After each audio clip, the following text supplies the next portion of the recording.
মানে আসসালামু আলাইকুম। ওয়ালাইকুম আসসালাম। ভালো আছেন? হ্যাঁ আলহামদুলিল্লাহ ভালো আছি। আপনি ভালো আছেন? হ্যাঁ, শুনতাছি যে আপনি নাকি বিয়ে করার জন্য অনলাইনে পাত্র খুঁজতেছেন। হ্যাঁ ভাই, আমি 5 বছর যাবত প্রবাসী ছিলাম, এখন বাড়িতে আসছি। এই যে আমি পাত্র নিয়ে আসছি, এখন একটা বাড়ি করব। মানে আপনি তো দেখতে সুন্দর, মাশাআল্লাহ অনেক সুন্দর। তাছাড়া আপনার তো দেখা যাচ্ছে মোটামুটি টাকা পয়সা নিয়ে এসেছেন বিদেশ থেকে। তো আপনি চাইলে তো আপনার আত্মীয় স্বজনের ভিতরে আপনি বিয়ে করতে পারতেন। তো হঠাৎ করে আপনার কেন মনে হলো যে অনলাইনের মাধ্যমে আপনি বিয়ে করতে হবে? দেখেন ভাই, এইসব বললে আমাকে লজ্জা দেবেন না। আসলে কি, আমার ফ্যামিলিতে তো আমি বলতে পারি না। আর বিনোদনের মধ্যে আসা আমার, যে আমি একটা ভালো মনের পাত্র চাই। আর আমি এই যে ওগুলা নিয়ে আসছি, বড় করে একটা প্লাট করব, ওই প্লাটটা ওর নামে আমি দিব। ও, আপনি বলতে চাচ্ছেন যে আপনাকে যিনি বিয়ে করবে তাহাকে আপনি একটি ফ্ল্যাট উপহার দিবেন, আর এই জন্য মূলত ইট নিয়ে এসেছেন ফ্ল্যাটটা করার জন্য। হ্যাঁ, তো বুঝতে পেরেছি। তা আপনি যেহেতু দেখতে শুনতে অনেক ভালোই, তো আপনি ছেলেটা কিরম চাচ্ছেন? আমি ভদ্র একটা ছেলে চাচ্ছি, যে ওই ছেলে অন্য কোনো মেয়ের দিকে নজর দিবে না, অন্য কোনো কিছু খাবে না, নেশাগ্রস্ত থাকবে না, ওরকম একটা ছেলে পাত্র চাই। বুঝতে পেরেছি। তা ছেলের শিক্ষাগত যোগ্যতা কতটুকু যদি একটু বলতেন? ইন্টার পাস হলে হবে। Inter pass. আর বয়স? বয়স 30-35। কারণ আপু যেহেতু দেখা যাচ্ছে আমাদেরকে অনেকজন নক করে থাকেন, রিক্সা চালক, ভ্যান চালক, সিএনজি ড্রাইভার, বা অনেক সময় প্রবাসী ভাইরাও নক করে থাকেন। তো আপনি কি আপনার জন্য যে কোনো পেশার লোককে বেছে নেবেন না? মানে ভাই শুনেন, আমার সাথে মানানসিক হতে হবে না, যে আমি প্রবাস থেকে আসছি, আমার টাকা পয়সা আছে, এরকম একটা পাত্র চাই।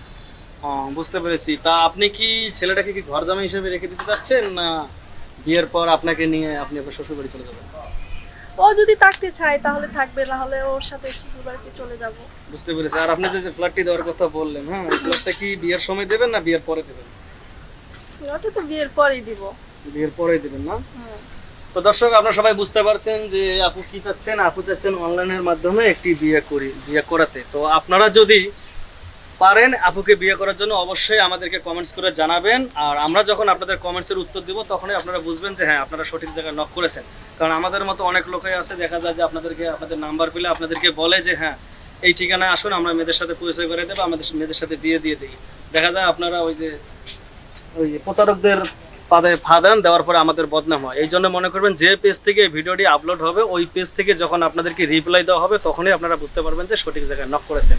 আর আপুকে যদি আপনাদের ভালো লাগে অবশ্যই আপনারা কমেন্টস করে জানিয়ে দেবেন। আর দ্বিতীয় কথা হচ্ছে, যদি আপুকে আপনারা বিয়ে না করেন কোনো সমস্যা নেই, যদি পারেন আপুর মুখের দিকে তাকিয়ে আপনারা ভিডিওটা বেশি বেশি করে শেয়ার করে দেবেন, তাহলে হয়তো ওখান থেকে আপু ভালো একজন তার মনের মতো মানুষ পেয়ে যেতে পারেন।